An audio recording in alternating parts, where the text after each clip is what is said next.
Eyeballs is a pretty, let's say, unique episode of iCarly. There are a couple things about this episode that makes it stand out, and it even breaks multiple records in the iCarly universe. For one thing, it features the gayest Spencer plotline out of the entire series, and it also features the least screen time of Carly out of any iCarly episode in the entire series. She's absent for most of the plot because in real life, Miranda Cosgrove was busy touring when they filmed this one. She only has 4 minutes and 40 seconds of screen time, which is only 21% of the episode. And this is where things get a little upsetting. There's no other way to put it. There's actually some dark lore here. While touring, Miranda's tour bus crashed into an overturned tractor trailer. A piece of the trailer went through the windshield of Miranda's bus and completely sliced through the arm of the driver. Miranda's mom also got really beat up during the crash, and Miranda herself suffered a broken ankle. Due to her broken ankle, Miranda had to cancel 25 upcoming shows and essentially cancel the remainder of the tour. Because of this, Sony Records actually dropped Miranda from their label for canceling the shows. And then, Neutrogena also canceled their $400,000 sponsorship with Miranda because of the crash. What the fuck, Neutrogena? How dare you? Editing aggro here, guys. This is even worse than I thought it was. I found out that Miranda's ankle break was so bad that she needed surgery. And when they took the cast off her ankle, there was just a random hole in her leg that went down to her bone. And none of the doctors or surgeons could explain where it came from. What the actual fuck? Excuse me? What? I just can't believe it.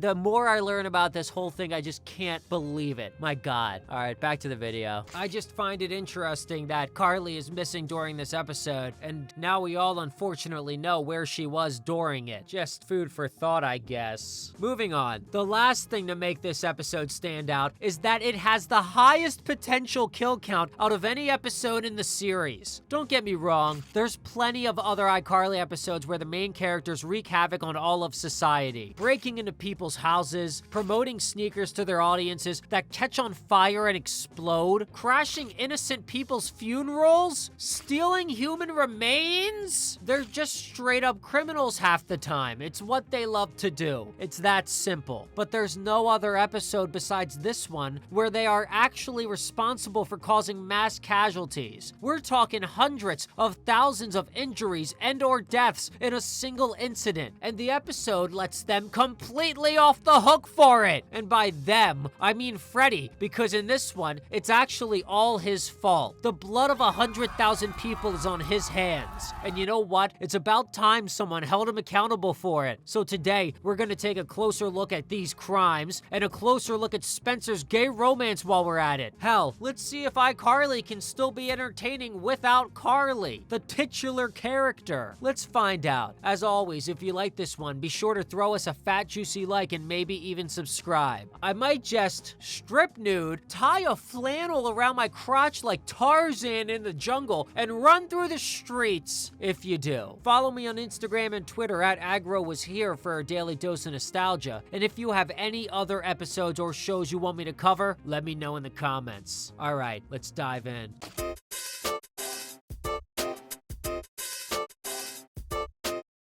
So we start off with them doing iCarly, and honestly, this skit fucking sucks. With iCarly, it's a toss-up. Half the time, I feel like the skits fucking suck ass, and it makes me wonder, how are they even popular in universe? I feel like if they posted this shit on TikTok modern day, no one would bat a fucking eye. Everyone would think they're goddamn bozos. In fact, they'd probably get 10 likes. Whatever, I'm moving on. In this one, they do baby Spencer, and they brush his teeth with ketchup. I find that really upsetting. It looks like blood, and the thought of ketchup all up in your mouth like that is just so unpleasant and gross. And honestly, I wonder if this is giving Spencer flashbacks to the episode I Meet Fred, where he had to drink ketchup because his magic meatball told him to. What am I supposed to drink, ketchup? The answer is yes.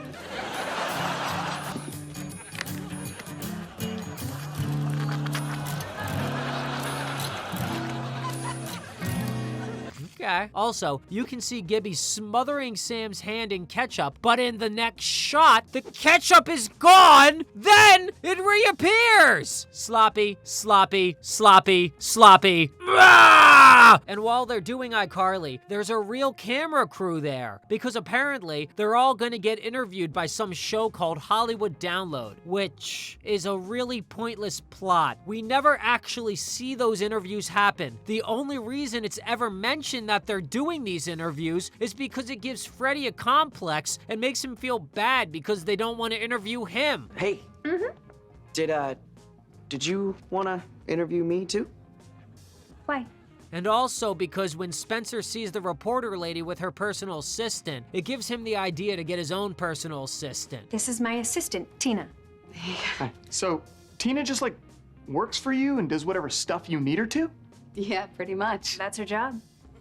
Spencer acts like he's hearing of the concept of a personal assistant for the very first time here. Like, even though he's never had one himself, surely he's heard of a personal assistant before, right? Right? And by the way, for any motherfuckers out there who care, the interview lady is actually drinking a Jet Brew coffee, which can be seen constantly throughout the entire series of Victorious. Cut to Spencer in the bathroom of a fancy restaurant. Oh yeah, they mentioned in the last scene that he had a date after the web show. It didn't seem important, so I didn't bring it up, but I guess it is, so here you go. I gotta meet that girl at Peeny's for dinner. You never actually see the date, just this scene in the bathroom at the restaurant. What kind of bathroom even is this? Fucking giant peas on the walls, the mirrors are all slanted and shit. What is it? I don't like it. I've never seen something like this in real life before. Good evening. Toilet or urinal? Why does he have to check in? A fella can't just walk in and do his business without being questioned? What, is he gonna hold my cock for me if I do the urinal? Why is he asking? Personally, I don't go to fancy places, so I've never really encountered a bathroom attendant in real life, but the whole idea just seems really crazy to me and unnecessary. Like, I want to be left alone in there. I don't know, it's just a bizarre concept. What if I gotta take a fat shit? I don't want him over there asking if I want his help, all right? I want to take a shit in peace. Actually, I just need to wash my hands. They smell like clams. Oh, you had the clams. No. Huh? Spencer, what are you doing with those hands, my guy? And fun fact, this bathroom attendant Marty is played by Jared Hillman, who was also in The Social Network. Mackie, put it up on the big screen. We've gotta almost be there.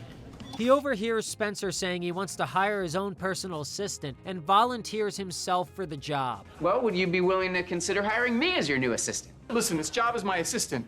It's not gonna pay a lot. I'll take it. He didn't even question how low we talking. He just right off the bat says he'll take it. That's pretty wild. Is he just that desperate to leave his job as a poo-poo bathroom attendant? Or does he really just fall in love with Spencer instantly, right on the spot like love at first sight? I think it's that one, because I swear, every other line between him and Spencer is some kind of sexual innuendo. Hard candy. Well, if it's hard. You see? Cut to the apartment, and Spencer watching TV on the couch. And something kinda weird here. If you're watching this on Paramount Plus with the subtitles on, there's a line in the captions that mentions Lisa Lillian, which is a reference to Dan Schneider's wife, but it doesn't actually match the audio. Somebody's back telling someone threw back some cheese. Somebody's back telling someone threw back some cheese. Nobody actually says that line out loud. Not the characters in the apartment or the TV Spencer is watching. I've played this shit over and over on max volume. Kinda weird. Freddy keeps bitching and moaning because he's still mad the interview people curved him. And this is a really annoying trait Freddy has where he needs external validation of his worth. It reminds me of the episode iPie where he gets super hung up on the fact that he can't make the baby giggle when everyone else can. Marty shows up to be Spencer's personal assistant, and their erotic romance continues to blossom. I'm back, Mr. Shea. Did you give me the smoothie? Yes, sir, just like you asked for. Large blueberry smoothie. And I took the liberty of inserting your straw. I even rubbed my asshole on it a little bit for you, just how you like it. He then mentions he got a get well soon card for Spencer's granddad, who is having a foot surgery. Here is a get well card for your grandfather. I forgot he's having that foot surgery on Friday. Of course it has to be goddamn foot related. And that's our reason given in the plot for why Carly is absent for the rest of the episode. Cause that's where she's going, to Yakima to take care of their granddad for the weekend after his surgery. We won't see Carly again after this scene until the very fucking last few seconds of the episode. But it's really because she was going on the Cursed tour. And like I said, this episode is the least amount of screen time she has in the entire series. And it's kind of weird seeing Sam, Freddie, and Gibby try and do iCarly without her. Almost incorrect, I would say. But at least we got the Marty Spencer romance. I picked up something else for you. What? What'd you get me? A new electric toilet seat. Whoa! It heats up? And vibrates. Oh man, that is awesome! Just think of me when you're using it. Oh, I will. That's fucking wild. It's basically like he said, think of me while your warm butt cheeks are vibrating and you're taking a shit. Sam asks how they're gonna do iCarly if Carly's going away to Yakima because she needs someone to be her co-host. Can't Gibby just do it? They already feature him on the show all the time. What's the problem? But we need a plot here, so Freddie volunteers to co-host the show in Carly's place. Both girls think it's a fucking terrible idea, but Freddie basically begs them until they agree to let him do it. Cut to the iCarly studio where Freddie's all excited for them to do a skit he wrote about a robot. And his mom shows up with some of her hoes to see Freddie's big performance. She brings a whole posse, including her therapist and his daughter, who has some cyborg glasses on. Her vision problem is a condition called bilateral optic stenosis. Oh, really? I have that too. You do? No, I was just trying to make you feel better. Way to ruin it. And by the way, the therapist's daughter with bilateral optic stenosis voiced female child in Thrillville and Thrillville Off the Rails. I watched your 3D webcast the other night. Greetings, Al. Tell me, who are you really? Do you need help with anything? If you say so. She's a legend for that. The web show starts and they do Freddy's dumb little robot skit and no one's into it. Gibby shakes his head in fucking disappointment at how bad it is. The live studio audience goddamn hates it. I need to reboot.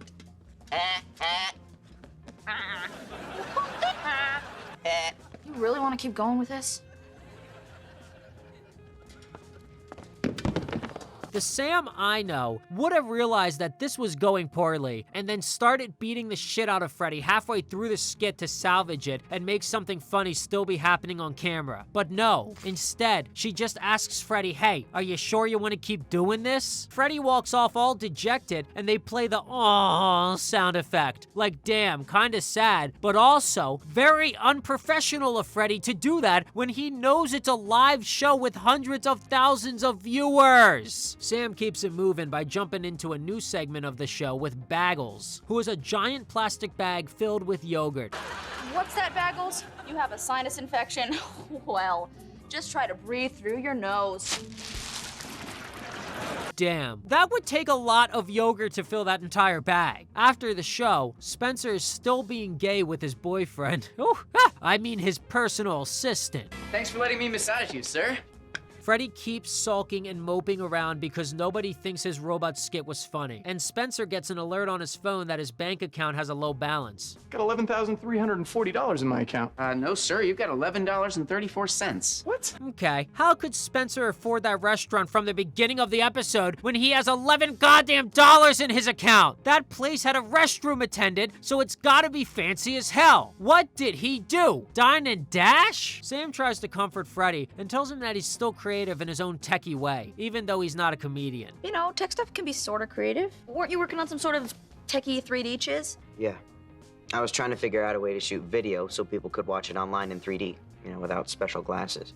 See, that's creative. And unrealistic, I would even say. Impossible even. It's science fiction straight up. Also though, real quick, kinda nice to see Sam comfort Freddy like this, I guess? But definitely still weird to see this dynamic between the two of them when you're so used to the older episodes where she just straight up abused him and treats him like trash constantly. But whatever, I digress. Then we get one final sexual innuendo between Spencer and his assistant before the scene ends. No!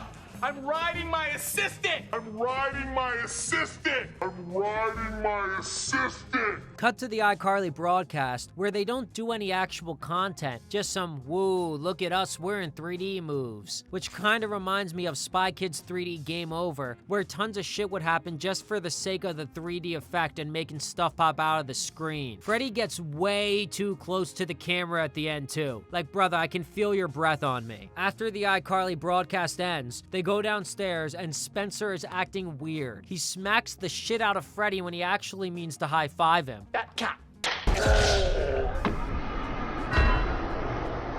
Then he misses the chair when he tries to sit down. Oh my God!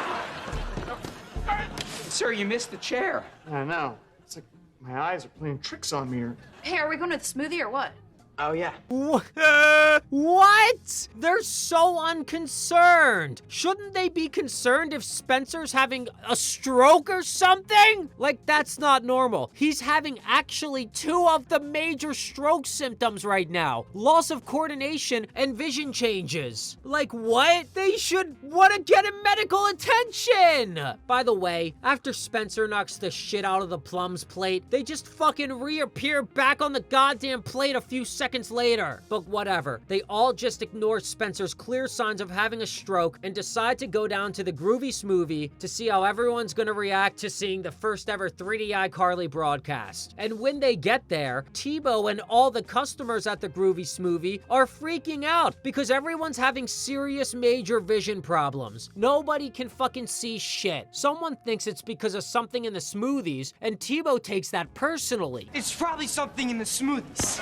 Ain't nothing in the smoothies! Ain't nothing in the smoothies! Ain't nothing in the smoothies! Also, I gotta give a quick shout out to my boy leaning over the counter over here. He's wearing some Kobe 6 Proto playoff white Del Sol sneakers, and that shit is fire. Brother said fuck it and stepped out to the Groovy Smoothie in his finest kicks. Freddy starts to piece it together that his science fiction 3D effect caused everyone to go fucking blind, and he avoids responsibility by running out of there. Back at the apartment, Sam reads some hate comments from fans who are fucking pissed that the 3D web show messed up their vision. One of them is from a user named Dan Warp, which is Dan Schneider referencing himself, by the way. That was the name of his old blog and Twitter account, and it's also in the graphic that pops up after all his shows. The comment from Dan Warp complains that they ran their car into the mailbox after watching the show. 2 other comments mention running their bike into a wall or getting their bike jacked up. So that explicitly confirms that some viewers watched the 3D web show, got their vision all jacked up and wonky, then immediately got on a bike, or even worse, got right behind the wheel of a car without realizing they couldn't fucking see because the effects were delayed. That person who ran their car into a mailbox could have just as easily ran their car into a small child. Nobody realized they were gonna go blind temporarily from watching a web show. What if someone was a doctor on their lunch break watching iCarly and then had to go perform a surgery moments later? What if a bus driver was watching the web show right before their shift? Better yet, what if a commercial pilot watched the show, then had to go fly a plane while their eyes were malfunctioning? Mass casualties. And the thing is, they're acting like none of that happened because the hate comments only mention property damage. But the people who died aren't able to leave hate comments because they're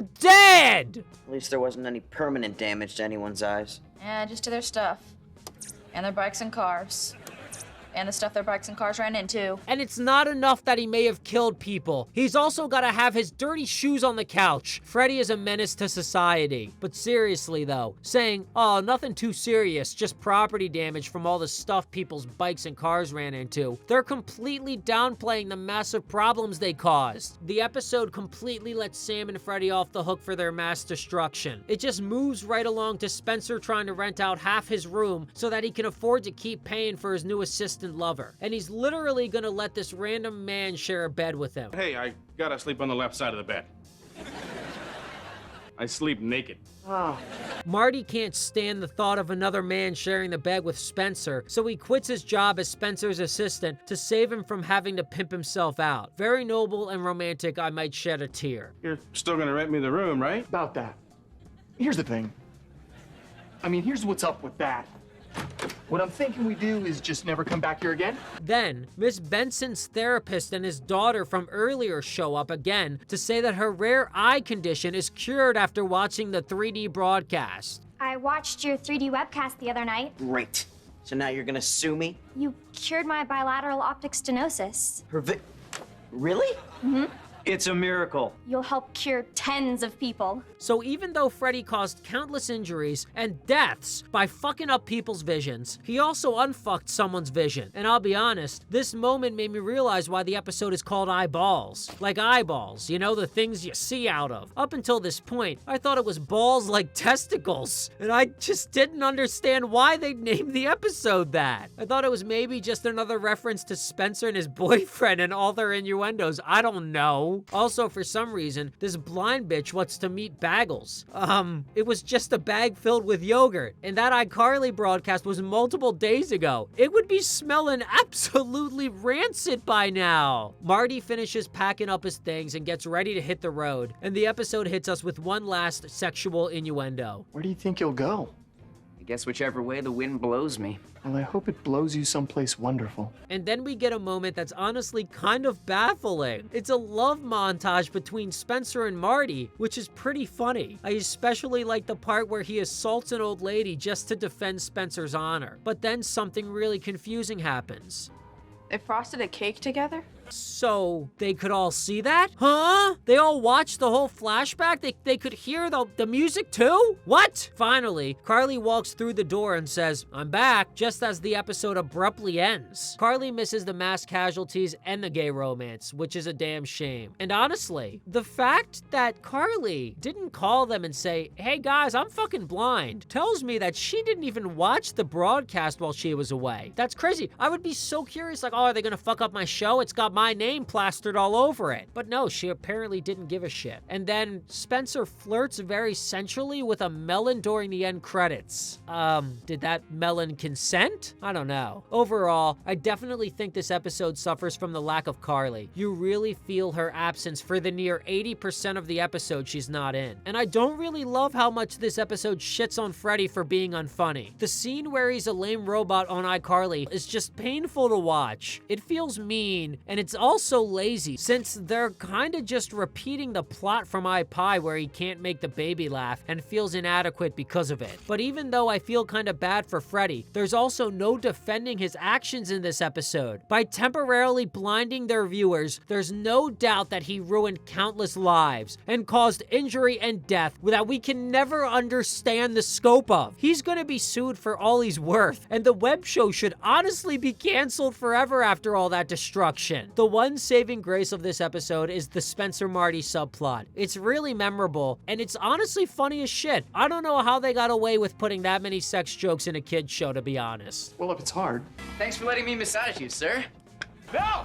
I'm riding my assistant! Well, I hope it blows you someplace wonderful. The only thing I don't understand is why Marty and Spencer couldn't just keep hanging out / dating, whatever you want to call it, without Marty receiving a paycheck. When Spencer runs out of money, they act like they'll just never see each other again. But if they really hit it off that much, why don't they just be normal friends or even lovers without a job being involved, you know? Like, come on. It really shows you that at the end of the day, Marty was just a gold digger, and that's a damn shame. But enough of me yapping. What do you guys think of Eyeballs? Are you gonna fucking type in the comments, or have you already typed in the comments, "Oh no, no one died, no mass casualties," because you're wrong. And I don't care what you have to say, you're wrong. But could you feel Carly's absence in this episode? When you watched this when you were younger, did you notice that Carly wasn't even there for most of it? Let me know how you're feeling in the comments, and let's kick it. And as always, I gotta give a massive aggressive shout out to the channel and Patreon members, the 3-star generals of the Aggro Army. Thank you guys so much for the support. My throat is on fire after this voiceover, so that's it. Thanks. If you're still here, make sure you're subscribed and check out some other videos. All right, thanks for listening.